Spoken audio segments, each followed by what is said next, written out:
شام کے 4 بجے میں لال بس سے جیل روڈ کے ایک مشہور ہسپتال کے سامنے والے سٹاپ پر اترا تو میرا دل زور زور سے دھڑک رہا تھا۔ آرٹیفیشل پھولوں اور گملوں سے لدے پھدے لوہے کے اوور ہیڈ برج کی سیڑھیاں چڑھ کے سڑک کے پار اترتے مجھے اپنی ٹانگوں میں جان محسوس نہیں ہو رہی تھی۔ ہسپتال کے مین گیٹ پر باوردی سیکیورٹی گارڈ نے آگے بڑھ کر دروازہ کھولا۔ میں نے ریسیپشن پر پہنچ کر گردوں کے ڈاکٹر کا پوچھا۔ اس نے بتایا نیچے بیسمنٹ میں ڈاکٹر امجد صاحب بیٹھتے ہیں، وہاں تشریف لے جائیں۔ آج یہ ساری چیزیں اس لیے ہو رہی تھی کہ میں ثاقب شیخ، جو میرا ایک درینہ دوست ہے، کے صاف کپڑے ادھار مانگ کر پہن کے آیا ہوا تھا۔ نیچے پہنچ کر ڈاکٹر صاحب کے کمرے کے باہر بیٹھے ہوئے لڑکے سے ڈاکٹر صاحب کا پوچھا۔ اس نے بتایا وہ 5 بجے آئیں گے اور آپ 3000 روپے فیس جمع کروا دیں۔ میں خاموشی سے سامنے موجود سٹیل کے خوبصورت صوفوں پر بیٹھ گیا، جن کی ٹھنڈک کو میں نے ریڑھ کی ہڈی میں سرائیت کرتے ہوئے گردن کے موہروں تک محسوس کیا۔ خیر تھوڑی سی دیر کے بعد گلے میں اسٹیتھوسکوپ لگائے ایک ادھیڑ عمر کے شخص، جس نے سرمائی پینٹ کوٹ پہنا ہوا تھا اور بہت جچ رہا تھا، کمرے کی طرف بڑھتے ہوئے دیکھا۔ جو ہی ڈاکٹر صاحب میرے پاس سے گزرے، میں نے آگے بڑھ کر ڈاکٹر صاحب سے کہا، مجھے آپ سے ایک بہت خاص بات کرنی ہے، مجھے تھوڑا سا وقت دے دیں۔ ڈاکٹر نے اسسٹنٹ کی طرف اشارہ کیا۔ میں نے بتایا کہ مجھے کچھ پرسنل بات کرنی ہے۔ ڈاکٹر ہچکچایا، مگر میرے اچھے کپڑے اسے یہ جج کرنے نہیں دے رہے تھے کہ میں کوئی ضرورت مند ہوں۔ تھوڑی سی ہچکچاہٹ کے بعد ڈاکٹر نے مجھے اپنے پیچھے کمرے میں آنے کا اشارہ کر دیا۔ میرے لیے تو شاید جنت کا دروازہ کھل گیا ہو، اتنا خوش میں نے خود کو زندگی میں کبھی نہ پایا۔ دل کی دھڑکنیں بھی نارمل ہو چکی تھیں۔ خیر میں لپک کے ڈاکٹر صاحب کے ساتھ ان کے پیچھے ان کے کمرے میں پہنچا۔ ان کے اشارے کی تعمیل کرتے ہوئے ایک فومی کرسی کو اپنے لیے منتخب کیا اور ڈاکٹر صاحب کے سامنے بیٹھ گیا۔ ڈاکٹر صاحب نے جلدی مجھے اپنی بات مکمل کرنے کے لیے کہا۔ اب وہ لمحہ تھا جب الفاظ کو مجھ سے روٹ جانا تھا اور جذبات کو پھوٹ پھوٹ کے آنکھوں سے بہنا تھا، مگر حیرانی تب ہوئی جب یہ سب کچھ نہ ہوا اور میری بے باکی ان تمام پہ غالب آ گئی۔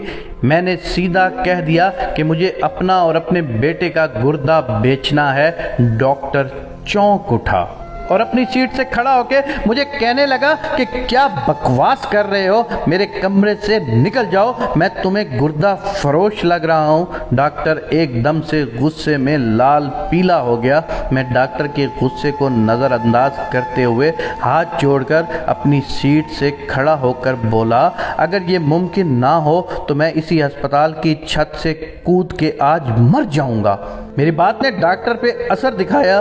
ڈاکٹر کے لہجے میں واضح نرمی آ گئی۔ اس نے کہا، یہاں ایسا کوئی کام نہیں ہوتا، آپ کو اگر کوئی پرابلم ہے تو کسی فلاحی ادارے کے پاس چلے جائیں۔ ابھی مزید ڈاکٹر کچھ کہنے کو تھا کہ میں نے بات کاٹی۔ ڈاکٹر صاحب، میری پھولوں جیسی ماں نے مر جانا ہے، میرے پاس وقت نہیں ہے۔ ڈاکٹر کو بھی شاید اپنی ماں نظروں میں دوڑ گئی، کیونکہ مائیں تو ساری دنیا کی ایک جیسی ہوتی ہیں، پیار کرنے والیاں، نرم دل، حساس، اپنا سب کچھ اپنی تخلیق پر قربان کرنے والیاں، خود کو گیلے پہ سلا کے اپنے نو مولود کو سوکھے پہ سلانے والیاں۔ ڈاکٹر نے مجھ سے پوچھا، مسئلہ کیا ہے؟ میں نے مختصر بتایا کہ ماں کو جگر کا کینسر تشخیص ہوا ہے، آپریشن پہ 1,15,00,000 لگتے ہیں، میرا کل سرمایہ چھوٹا سا گھر تھا، بیچ دیا ہے اور میرے پاس صرف 60 لاکھ اکٹھا ہوا ہے۔ سب رشتہ دار، دوست احباب اور فلاحی اداروں سے مایوس ہو چکا تھا۔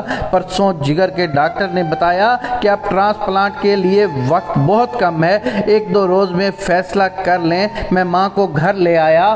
اس نے اتنے پیار سے میرا ماتھا چوما اور کہا، بیٹا میں تم سے بے انتہا راضی اور خوش ہوں۔ تم نے اپنے نامساعد حالات میں رہتے ہوئے بہترین ڈاکٹروں کو دکھایا، اپنا اور اپنے بچوں کا پیٹ خالی رکھ کر میرے لیے ادویات خریدیں۔ میں جانتی ہوں کہ یہ آپریشن تیرے بس سے باہر ہے، تم مجھ پہ ایک احسان کرو، مجھے ہنستے ہوئے اس دنیا سے الوداع کر دو۔ میں رب کے پاس جا کر بھی تمہارے لیے سفارش کروں گی، تو میرا سونا لال ہے، تجھے اور تیرے بچوں کو یہ زندگی مبارک۔ ڈاکٹر صاحب، مجھے ساری رات نیند نہ آئی، بے چینی اتنی بڑھ گئی اور بے بسی کی انتہا اس حد تک ہو گئی کہ خیالوں میں میں نے خدا سے بھی جنگ کر لی کہ غربت، فاقہ کشی، بیماری سب تو جھیل رہا ہوں اور تیرے حضور پھر بھی سجدہ ریز ہوں، اور تو کہ تیرے امتحان ختم ہی ہونے کو نہیں آ رہے، تو رب کے اس آخری امتحان میں فیل پاس ہونے کے چکر میں یاد آیا کہ عارف خواجہ میرے دوست نے اپنا ایک گردہ 40 لاکھ کا بیچا تھا، اس نے ایک سود خور کے چنگل سے اپنی اور اپنے گھر والوں کی جان چھڑائی تھی۔ فوری جمع تفریق کر کے اپنے اور اپنے بیٹے کے گردے کی قیمت ملا کے میرے پیسے پورے ہو گئے ہیں۔ رات جیسے تیسے گزار کر بغیر کچھ کھائے پیے اس ہسپتال کا مجھے علم تھا، سو آپ کے سامنے آ بیٹھا ہوں۔ میں آپ کو آپ کے آپریشن کی بھی پوری فیس ادا کروں گا، آپ صرف مجھ پر یہ احسان کر دیں کہ ہم دونوں کا آپریشن کر کے گردے کسی کو دے کر میری ماں کی جان بچا لیں۔ مجھے 10 روپے کی بھی مالی امداد نہیں چاہیے۔ ڈاکٹر اپنی سیٹ سے اٹھا اور اس نے مجھے تسلی دی، مجھے باہر بیٹھنے کو کہا اور اپنے اسسٹنٹ کو بلوا کر کہا اسے کنٹین سے کھانا لا کر دو۔ مجھ سے اس نے بڑی شفقت سے تھوڑا سا وقت مانگا۔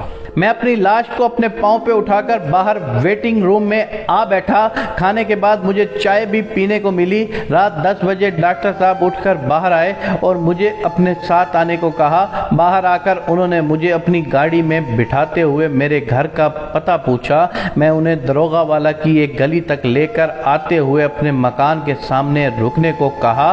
ڈاکٹر صاحب نے میری ماں کو سلام کیا، ان کی طبیعت پوچھی اور مجھے بتایا کہ اسلام آباد الشفا ہسپتال کی ٹرسٹ فاؤنڈیشن میں موجود راجہ وقار مستالوی نامی ایک شخص کا فون نمبر دیا اور بتلایا میری ساری بات اس سے ہو گئی ہے، آپ کل ماں جی کو ان کے پاس لے جائیں، فاؤنڈیشن میں آپ کا کچھ خرچ نہیں ہوگا۔ یہ کہہ کر ڈاکٹر صاحب اجازت لے کر ایسے رخصت ہوئے کہ جیسے انہوں نے کچھ کیا ہی نہیں۔ وہ کیا جانتے تھے، وہ تو آج مجھے قارون کے خزانے کی کنجیاں تھما کے چلے گئے تھے۔ اگلی صبح فون کر کے راجہ وقار مستالوی صاحب کے کمرے بیٹھا۔ ڈاکٹر جیسے ہی بڑے انسان سے ملا، اس اللہ کے بندے نے سارا کام خود ہی بھاگ دوڑ کر کے اور آخرکار فائل بنا کر آپریشن کی تاریخ بتا کے جب مجھے رخصت کرنے لگا تو اس نے چپکے سے مجھے بتایا کہ فاؤنڈیشن 40% پیسے دے گی، باقی سارے پیسے ڈاکٹر امجد صاحب ادا کریں گے۔ ان کی بات سن کر میں دیوار کے پاس کھڑا تھا، اس کو پکڑتے پکڑتے زمین بوس ہو گیا۔ ذہن میں بجلی کی طرح یہ بات گونجی کہ یہ سب کے سب تو صرف میرے سونے رب کی تخلیق ہیں۔ وہ میرا کائنات کا سب سے بڑا تخلیق کار، میرا سونا رب کتنا بڑا ہے۔ پہلی مرتبہ اذان میں پکارے گئے اللہ اکبر کے حقیقی معنی سامنے آنے لگ گئے۔